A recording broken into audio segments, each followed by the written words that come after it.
मित्रांनो, एज्युकेटर्स अकॅडमीमध्ये मी डॉक्टर अविनाश भांडारकर आपले स्वागत करतो। मागच्या व्हिडिओमध्ये आपण केंद्रीय प्रवृत्ती म्हणजे काय याचा अभ्यास आपण केला होता। विशेषतः केंद्रीय प्रवृत्तीची व्याख्या आपण अभ्यासली होती। केंद्रीय प्रवृत्ती म्हणजे प्राप्तांकाची केंद्रकाभोवती एकवटण्याची जी प्रवृत्ती आहे त्याला आपण केंद्रीय प्रवृत्ती असं म्हटलं होतं। इंग्रजीमध्ये आपण याला सेंट्रल टेंडन्सी असं म्हणतो। आता ही जी केंद्रीय प्रवृत्ती आहे या केंद्रीय प्रवृत्तीचं मापन करण्यासाठी 3 परिमाणांचा आपण अभ्यास करतोय। त्यामध्ये 3 परिमाणांचा अर्थ असा की 3 मेजर्स किंवा 3 मापन साधनं। तर या 3 मापन साधनांपैकी पहिलं मापन साधन आहे मध्यमान, दुसरा आहे मध्यांक आणि तिसरा आहे बहुलक। या 3 परिमाणांच्या सहाय्याने आपल्याला केंद्रीय प्रवृत्तीचं मापन करता येते। आजच्या व्हिडिओमध्ये आपण मध्यमान म्हणजे नेमकं काय आणि मध्यमान काढायचं कसं या संदर्भातली माहिती अभ्यासणार आहोत। श्रेणीतील एकूण प्राप्तांकाची सरासरी काढणे म्हणजे मध्यमान, किंवा आपण शब्दशः जरी अर्थ लक्षात घेतला तर एकूण प्राप्तांकाची सरासरी काढणे म्हणजे मध्यमान। त्याला आणखी सोप्या भाषेत जर सांगायचं झाल्यास श्रेणीतील एकूण प्राप्तांकाची बेरीज करून आलेल्या राशीस श्रेणीतील एकूण प्राप्तांकाच्या संख्येने भाग दिला असता येणारी संख्या म्हणजे मध्यमान। म्हणजेच काय करायचं, आपल्याला श्रेणीत जितके प्राप्तांक आहे त्याची बेरीज करायची आहे आणि त्या बेरजेला आपल्याला एकूण प्राप्तांकाच्या संख्येने भाग द्यायचा आहे, त्याला आपण मध्यमान असं म्हणतो। उदाहरणार्थ आपण लक्षात घेऊया, ही एक समजा श्रेणी आहे। या श्रेणीमध्ये 15, 20, 25, 30, 35 असे प्राप्तांक आहेत। म्हणजे एकूण प्राप्तांक याच्यामध्ये 5। आता आपण साधं सूत्र लक्षात घेतला, आपल्या व्याख्येनुसार जर आपण सूत्र लक्षात घेतलं समेशन x अपॉन n। समेशनचा अर्थ काय, समेशन हे बेरजेचं चिन्ह आहे, हे ग्रीक वर्णाक्षर आहे, याला समेशनला आपण बेरजेचं चिन्ह असं म्हणतो। म्हणजे एकूण प्राप्तांकाची बेरीज। x म्हणजे प्राप्तांक, जसा हा 15 एक प्राप्तांक आहे त्याला एक x म्हणू आपण, हा एक x, असं हे जितके x आहेत म्हणजे जितकी संख्या आहे तितक्या संख्येचं आपण काय करणार आहोत, बेरीज करणार आहोत। n म्हणजे एकूण संख्या किती आहेत, 1 2 3 4 आणि 5। म्हणजेच m equal to summation x upon n। आता आपण हेच या फॉर्म्युल्यानुसार ही संख्या घालूया। आता बघा, याची जर आपण टोटल बेरीज केली तर ती येते 125। म्हणजे 15 अधिक 20 अधिक 25 अधिक 30 अधिक 35 बरोबर 125 भागिले 5। 5 का घेतलाय आपण, एकूण संख्या 5 आहे। म्हणजे या एकूण संख्येला आपण या संख्येला भाग दिला, ती येते 25। म्हणजेच या श्रेणीचं मध्यमान किती आहे, व्याख्येनुसार 25 आहे। व्याख्येनुसार आपण याचं मध्यमान काढलंय। अगदी साध्या सूत्राच्या सहाय्याने आपण याचं मध्यमान काढलंय। मी परत एकदा सांगतोय, या श्रेणीमध्ये एकूण 5 प्राप्तांक आहेत। या 5 प्राप्तांकाची बेरीज केली आणि त्या बेरजेला आपण प्राप्तांकाच्या एकूण संख्येने भाग दिला, म्हणजे ते आली 25। म्हणजेच मध्यमान किती आहे या श्रेणीचं, 25 असं याचं मध्यमान आहे। जर आपल्याजवळ प्राप्तांक कमी असतील तर आपण या पद्धतीने मध्यमान काढू शकतो। आपण जेव्हा संशोधन करतो तेव्हा आपल्याकडे 300 प्राप्तांक, 400 प्राप्तांक, 1000 प्राप्तांक असू शकतात। किंवा वर्गामध्ये जेव्हा आपण मूल्यमापन करतो तेव्हा वर्गामधली संख्या कधी 50 असू शकते, 80 असू शकते। म्हणजे विद्यार्थी संख्या ही जास्त असू शकते। आता विद्यार्थी संख्या जर 80 असतील तर आपल्याला हे 80 प्राप्तांक मिळतील आणि या 80 प्राप्तांकाची आपल्याला बेरीज करावी लागेल आणि त्याला 80 ने भाग द्यावा लागेल। तर हे कॅल्क्युलेशन चुकीचं होऊ शकतं किंवा चूक होऊ शकते या कॅल्क्युलेशन मध्ये। किंवा ह्याच्यामध्ये आपण जेव्हा याची वजाबाकी बेरीज करू, आपण गणितीय याच्यावर प्रोसेसिंग करू, तेव्हा आपल्याला याच्यामध्ये चूक होण्याची शक्यता असते। म्हणून एक साध्या फॉर्म्युल्याच्या सहाय्याने आपण मध्यमान काढत असतो। साध्या फॉर्म्युल्याच्या, याला गृहीत मध्यमान पद्धती असं म्हटलं जातं। अझूम मीन मेथड, याला इंग्रजीमध्ये अझूम मीन मेथड किंवा मराठीत याला गृहीत मध्यमान पद्धती। म्हणजे अत्यंत सोपी अशी ही पद्धती आहे मध्यमान काढण्याची। तर या पद्धतीने आपल्याला मध्यमान काढता येते। आता त्याचा साधा फॉर्म्युला आहे m equal to am plus summation fd upon n into i। आता म्हणजे काय, m म्हणजे मध्यमान, am म्हणजे अझूम मीन, ज्याला आपण गृहीत मध्यमान म्हणतो, इथं घेतलाय आपण AM बरोबर अझूम मीन म्हणजेच गृहीत मध्यमान, गृहीत मध्यमान. दुसरं आहे समेशन, हे बेरजेचं चिन्ह आहे. एफ म्हणजे ही फ्रिक्वेन्सी आहे, आपण मागच्या तासामध्ये अभ्यासलंय. एफ म्हणजे काय, म्हणजे जे आपण याचे संक्षिप्त ज्या व्याख्या आहेत किंवा संकल्पना, याचा अभ्यास आपण मागच्या तासामध्ये केला. एफ म्हणजे फ्रिक्वेन्सी किंवा त्याला आपण वारंवारिता असं म्हणतो. त्यानंतर डी म्हणजे डेव्हिएशन, डी म्हणजे डेव्हिएशन, ज्याला मराठीमध्ये विचलन असं म्हटलं जातं. म्हणजे प्राप्तांक हे मध्यमानापासून किती दूर विचलित झाले आहे. जसं काल आपण एनपीसीच्या साहाय्यानं, कालच्या याच्यामध्ये आपण एनपीसीच्या साहाय्यानं आपण मध्यमान ही संकल्पना समजून घेतली होती किंवा केंद्रीय प्रवृत्ती संकल्पना समजून घेतली होती.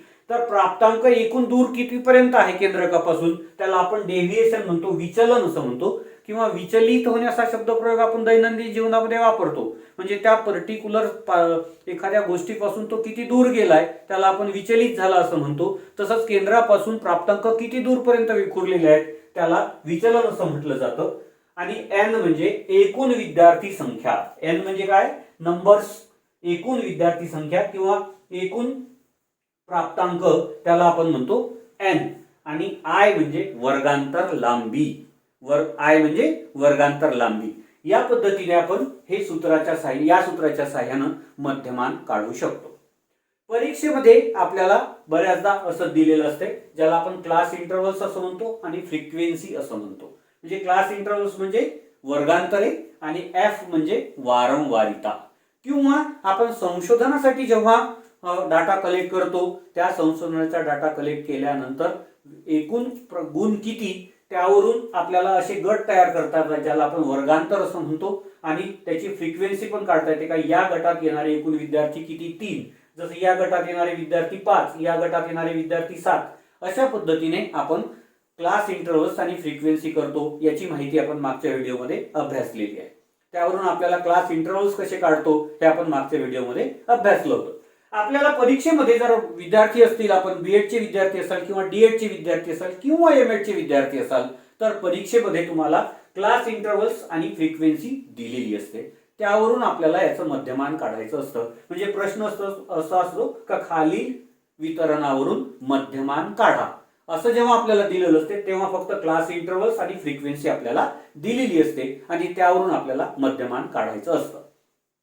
आता इथे 90, 99 हे सर्वात हायेस्ट गुण आहेत आणि सर्वात लोएस्ट गुण 0, 9 या असा हा गट आहे. म्हणजे साधारणतः ही प्रश्नपत्रिका 100 गुणांची असावी, 100 गुणांची असावी. का विद्यार्थ्यांना 100 गुणांची प्रश्नपत्रिका दिली, त्यांना मिळालेल्या प्राप्तांकावरून ही वर्गांतरे पाडलेली आहे आणि त्याची ही फ्रिक्वेन्सी दिलेली आहे. आता या वर्गामध्ये 82 विद्यार्थी असावेत, कारण एकूण फ्रिक्वेन्सी किती आहे, 82 आलेली आहे, 82 आलेली आहे. म्हणजे या वर्गामध्ये 82 विद्यार्थी आहेत आणि या 82 विद्यार्थ्याला मिळालेले हे गुण आहेत, गुणावरून काढलेली त्याची फ्रिक्वेन्सी आहे, वारंवारिता आहे. आता आपल्याला या फॉर्म्युल्यानुसार मध्यमान काढायचं आहे. तर सर्वात पहिली स्टेप आपल्याला काय घ्यायची मध्यमान काढताना, ज्या वर्गांतराची फ्रिक्वेन्सी किंवा ज्या वर्गांतराची वारंवारिता सर्वाधिक आहे त्याच्या समोर 0 लिहून घ्यायचा, ज्याला आपण डेव्हिएशन असं म्हटलंय, विचलन असं म्हटलंय. म्हणजेच काय, या 40, 49 या गटाची फ्रिक्वेन्सी किंवा वारंवारिता सर्वात अधिक आहे, 17 आहे. म्हणून याच्या समोर आपण काय केलं, 0 लिहून घेतलंय. आता लक्षात घ्या, ही उतरत्या क्रमाने मांडलेली श्रेणी आहे. कधी कधी तुम्हाला चढत्या क्रमाने सुद्धा दिलेली असू शकते. ही उतरत्या क्रमाने आहे, म्हणजे इकडे जास्त गुण आहेत, इकडे कमी गुण आहेत. खाली जसं येतोय तसं आपल्याला खाली कमी गुण दिसत आहेत. आता इथे 0 लिहून घेतल्यानंतर याचं डेव्हिएशन म्हणजे प्राप्तांक किती दूरपर्यंत विखुरलेले आहेत हे पाहण्यासाठी याला पहिल्या वर्गांतराला 1 क्रमांक दिला, 2 दिला, 3 दिला, 4 दिला आणि 5 दिला. म्हणजे इकडे काय होत आहे, वरवर जसं आपण जातोय तसं गुण वाढत आहेत, कारण इथे 90, 99चा गट आहे. म्हणजे वर गेलोय आपण तर इकडे सर्वात जास्त गुण मिळालेले आहेत. म्हणजे 3 विद्यार्थी असे आहेत का ज्यांना 90 ते 99च्या दरम्यान गुण मिळालेले आहेत, असा त्याचा अर्थ होतो.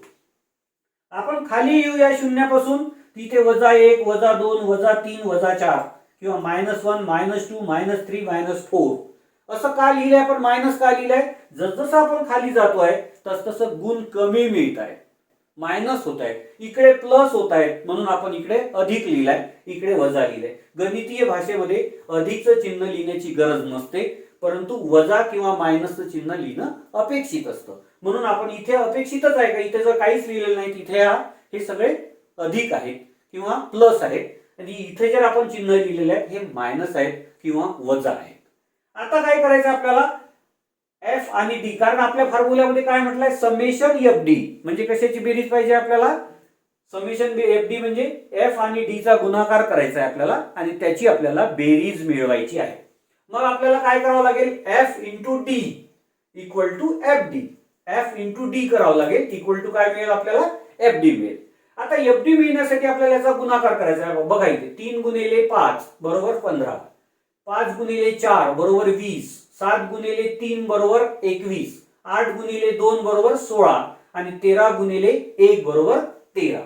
इथे 17 गुणिले 0 बरोबर 0. गणितीय जर आपल्याला नियम माहित असतील तर त्यावरून आपल्याला पटापट करता येईल. 17 गुणिले 0 बरोबर 0. 11 गुणिले वजा 1 बरोबर वजा 11, 9 गुणिले वजा 2 बरोबर वजा 18, 7 गुणिले वजा 3 बरोबर वजा 21, 3 गुणिले वजा 4 बरोबर वजा 12.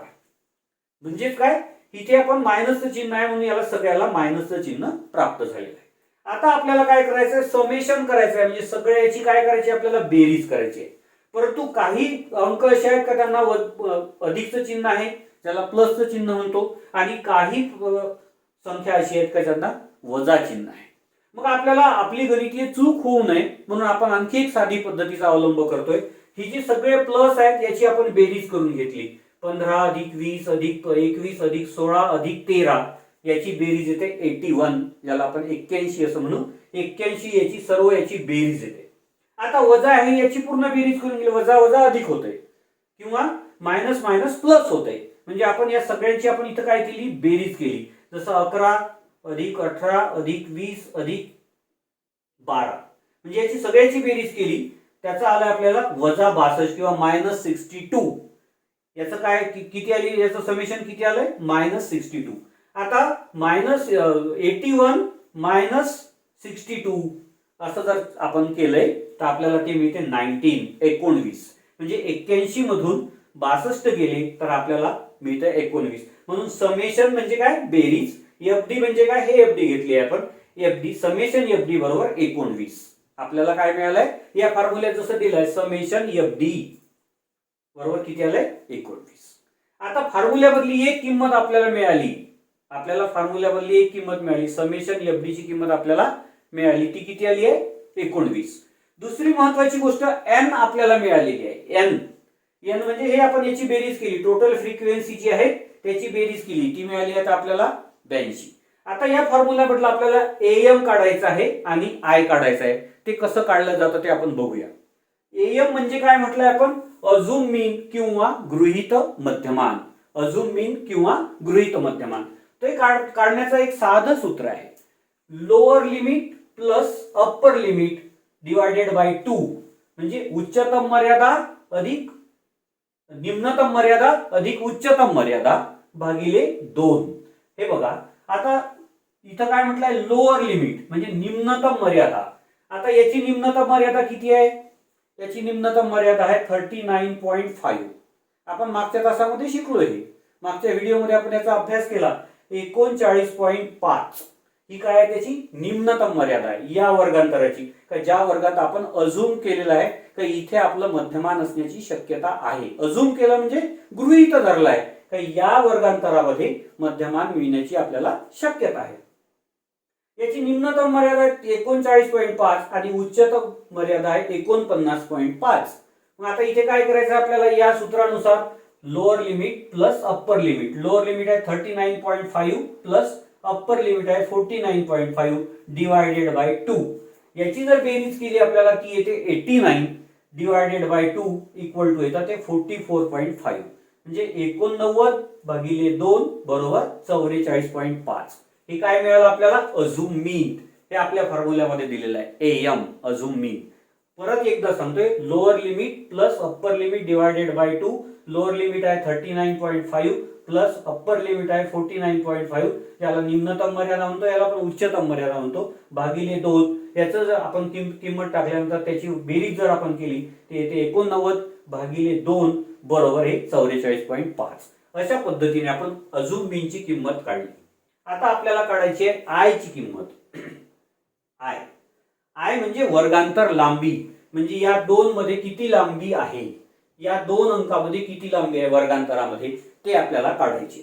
आता वर्गांतर लांबी काढण्याचं साधं एक सूत्र आहे, higher limit minus lower limit. आता हायर लिमिट किती आहे इथे 49.5 मायनस 39.5. हे बघा आपण इथे घेतलाय 49.5 मायनस 39.5. ही कोणत्याही वर्गांतराची जर आपण घेतली तर ही मर्यादा आपल्याला 10 येणार आहे. इथं समजा घेतली आपण, इथे किती 89.5 99.5 मायनस 89.5. समजा आपण इथं घेतलं, इथे किती 19.5 मायनस 9.5 म्हणजे किती येईल आपली ती एकूण 10 येईल. हे बघा 49 ही मॅक्सिमम लिमिट आहे किंवा हायर लिमिट आहे किंवा उच्चतम मर्यादा आहे, त्यातून ही निम्नतम मर्यादा वजा केली ती येते 10. म्हणजे 2 याच्यामध्ये प्रत्यक्ष पाहता आपल्याला कितीचा फरक दिसतोय, 9चा फरक दिसतोय. परंतु गणितीय पद्धतीने आपण 0.5 पासून याची मर्यादा सुरू होते आणि 0.5 पर्यंत याची मर्यादा संपते. याची मर्यादा जर 0.5 न सुरू होत असेल तर ते 39.5 न सुरू होते आणि याची संपणारी मर्यादा जी आहे ते 49.5 आहे. अशा पद्धतीने आपण याची वर्गांतर लांबी काढून घेतली. आणि ही वर्गांतर लांबी काढल्यानंतर म्हणजे आपल्याला आपल्या फॉर्म्युल्यामध्ये असलेले m बरोबर am मिळाले आपल्याला 44.5 जे आपण इथे घेतलेलं आहे. त्यानंतर समेशन FD मिळालेला आहे आपल्याला 19. वाटल्यास हवं तर तुम्हाला एका साईडला तुम्ही हे लिहून घेऊ शकता सूत्रात काय काय आपल्याला ऍड करायचं. n मिळालेला आहे आपल्याला 82, इथं काढलेली आपण फ्रिक्वेन्सी. त्यानंतर आणखी आपल्या याच्यामध्ये आय आहे ती काढली आपण एकूण 10. अशा पद्धतीने आपल्याला फॉर्म्युल्याच्या सगळ्या किमती म्हणजे जे याच्यात जे संकेत चिन्ह दिलेली आहे त्या सगळ्या संकेत चिन्हांची किंमत आपण काढलेली आहे. आता m बरोबर 44.5 हे अझूमिनची किंमत आहे 44.5 प्लस समेशन FD काढलेलं आहे आपण 19, हे इथे आलेलं आहे summation FD divided by n हे इथे आलेलं आहे 82 इंटू आय म्हणजे आपली वर्गांतर लांबी आलेली आहे ती घेतली आपण 10. त्यानंतर काय केलं आपण m बरोबर 44.5 गणितीय पद्धतीने चालायचं आपल्याला, कंचे भागू बेव हे जे गणिताचं नियम आहे त्या नियमाप्रमाणे आपल्याला चालायचं आहे. 44.5 प्लस 19 हे इथे 19 घेतलेलं आपण डिवायडेड बाय 82 इंटू 10.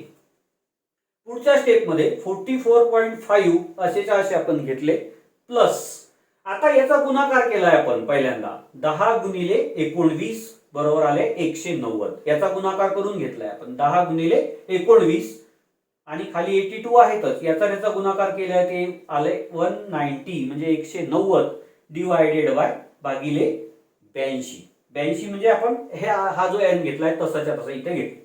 आता आपण याचा भागाकार करून घेतलाय m इक्वल टू 44.5 प्लस 2.31 याचा भागाकार किती आलाय 2.31. याचा भागाकार किती आलेला आहे 2.31. आता याची आपण केलेली आहे बेरीज 44.5 अधिक 2.31 44.5 प्लस 2.31 याची बेरीज येते 46.81. याची बेरीज किती येते 46.81. अशा पद्धतीने म्हणजे हे काय मिळालं तर आपल्याला मध्यमान मिळालंय आणि हे मध्यमान शक्यतोवर 99% जिथे आपण अझूम मीन घेतलेला आहे कारण ज्याची सर्वात जास्त फ्रिक्वेन्सी आहे नॅचरली तिथे मध्यमान असणार आहे. म्हणून हे जे 46.81 आलेलं आहे ते या दरम्यान आहे 40 to 49 या दरम्यान हे मध्यमान आहे. म्हणजेच आपण ज्या वर्गांतरामध्ये गृहीत धरलेलं आहे का अपेक्षित मध्यमान कुठे आहे त्या वर्गांतराच्या आसपास किंवा त्यामध्येच 99% त्याचमध्ये किंवा त्याच्या थोडं वर किंवा त्याच्या थोडं खाली येण्याची शक्यता असते. जर आपलं याच्याबरोबर आलेलं आहे किंवा या वर्गांतरामध्ये आपल्याला मिळालेलं मध्यमान जर मिळालं असेल तर आपण केलेलं गणित हे बरोबर आहे हा त्याचा पडताळा आहे. म्हणजे आपण काढलेलं जे मध्यमान आहे ते या जर वर्गांतरात येत असेल किंवा याच्या आसपास येत असेल तर ते काढलेलं गणिताद्वारे काढलेलं मध्यमान अगदी बरोबर आहे.